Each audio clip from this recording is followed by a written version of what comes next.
Okay. I can be bad about assuming my customers understand as much about cars as I do, but I can kind of tell from talking to you, you don't know much. Now that's don't get the wrong way. Nothing wrong with that. There's plenty of stuff that if I had to hire somebody else for us, because I wouldn't know a thing about it and look like a deer in headlights there trying to explaining. But yeah, I'll just put it in layman's terms so you can understand what all is broken and why and how it works. This is the caliper itself. The pistons are the functional part of it. These things here, the fluid, brake fluid, when you're pushing your pedal, you're pushing brake fluid, which goes in the inside of these and pushes these outwards. This is what makes contact with the pad and pushes it against that rotor. So as you see, this one's got a lot of breaks, cracks, and stuff like that in it. So yeah, it's not sufficient to be using. That's why we got to replace it. But yeah, again, the pistons are a functional part. So that's when a caliper's broken. That's what breaks, and that's also why you can't really tell, until it's off the car.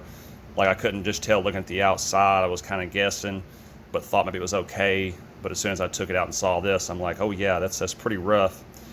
And I did see one more issue. Or possible issue. It could be that I'm wrong on how this one works. I may try engaging the four-wheel drive to see maybe it works a little differently than I think it does. Which, looking at some of the stuff coming in. Okay. Never mind, my friend.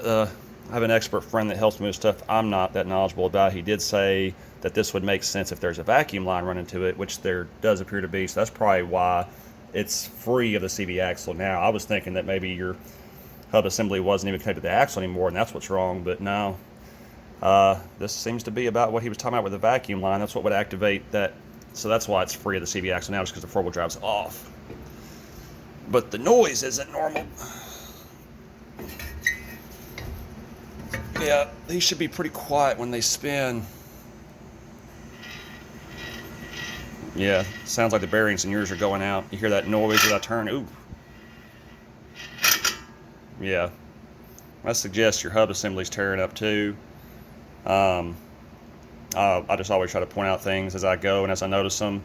If something is something you just have to do right now, I'd tell you. And if it's just a concern for later, I'd tell you. I don't get any indication this is seized up or just about to fall apart. So, no, you can probably drive it out of here today without doing it. You'll just probably need to get that worked on later.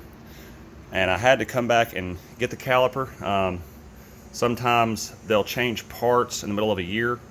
They did on this vehicle, and funnily enough, they did it in the month of November. And checking your door date, your truck was built in November.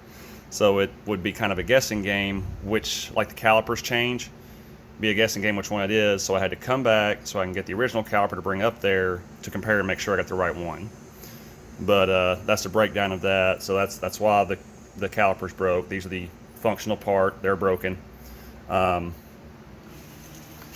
This is what happened to your rotor. Yeah. Pad shredded up. And yeah, that's because this pad, yeah, see, it's down to just bare metal. It was digging into that rotor. This one barely had a little left, so that's why I didn't tear up the front.